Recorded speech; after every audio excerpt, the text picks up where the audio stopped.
नमस्कार। आजको यस भिडियोमा अंग्रेजी बोल्न र लेख्नका लागि महत्त्वपूर्ण tips English speaking and writing tips 5 लिएर आइसकेको छु।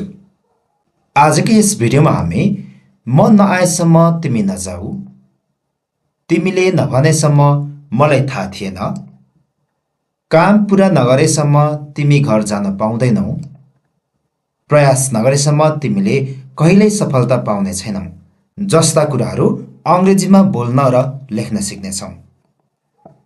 आजको हाम्रो मुख्य विषयवस्तु रहेको छ अन्टिल अर्थात् टिल, जसको अर्थ हुन्छ नभएसम्म वा नगरुन्जेलसम्म। कुनै पनि काम नभएसम्म वा नगरुन्जेलसम्म भन्नुपर्दा हामी अन्टिल वा टिलको प्रयोग गर्छौँ। जस्तै तिमी नगएसम्म, टिल यु गो, यसलाई अन्टिल यु गो पनि भन्न सकिन्छ। उनीहरू यहाँ नआएसम्म, until they come here, until they come here, यसलाई टिल दे कम हियर पनि भन्न सकिन्छ। तिमीले प्रयास नगरेसम्म, till you try, till you try, यसलाई अन्टिल यु ट्राई पनि भन्न सकिन्छ। थप एक्जाम्पल्स हेरौँ। पानी पर्न नरोकुन्जेलसम्म हामी भित्रै बस्नेछौँ।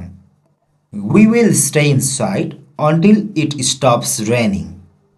We will stay inside until it stops raining.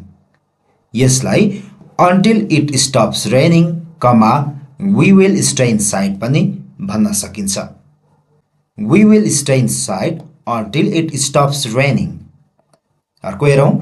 उसले सत्य नबोलेसम्म म उसलाई माफ गर्ने छैन। I will not forgive him until he speaks the truth.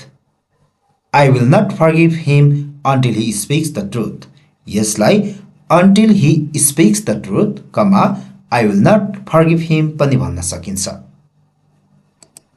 अर्को हेरौँ। तिमीले नभनेसम्म मलाई थाहा थिएन। I did not know until you told me.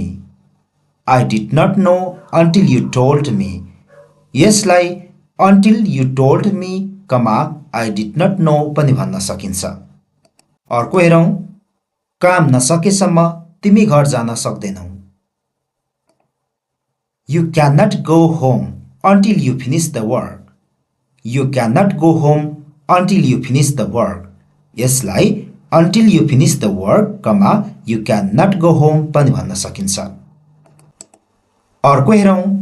मैले नभनेसम्म यो बटन नदबाउनुहोस्, अर्थात् मैले नभनेसम्म यो बटन नथिच्नुहोस्। यसलाई अंग्रेजीमा Don't press this button until I tell you. यसलाई until I tell you, don't press this button पनि भन्न सकिन्छ। अर्को हेरौँ। प्रयास नगरेसम्म तिमीले सिक्ने छैनौ। यसलाई अंग्रेजीमा You won't learn until you try. You won't learn until you try. यसलाई until you try, you won't learn पनि भन्न सकिन्छ। Until you try, you won't learn. अर्को हेरौँ। म नआएसम्म तिमी नजाऊ। Don't go till I come. Don't go till I come. यसलाई till I come, don't go पनि भन्न सकिन्छ। तपाईको पालो, your turn. अंग्रेजीमा अनुवाद गर्नुहोस् र कमेन्ट गर्नुहोस्। तिमी नफर्केसम्म हामी यही बस्नेछौँ। तिमी नफर्केसम्म हामी यही बस्नेछौँ। उनीहरूले मलाई अनुरोध नगरेसम्म म काम गर्दिन। उनीहरूले मलाई अनुरोध नगरेसम्म म काम गर्दिन। हवस् त आजलाई यति नै। अर्को भिडियोमा नयाँ विषयवस्तुका साथमा भेटौँला। धन्यवाद। नमस्कार।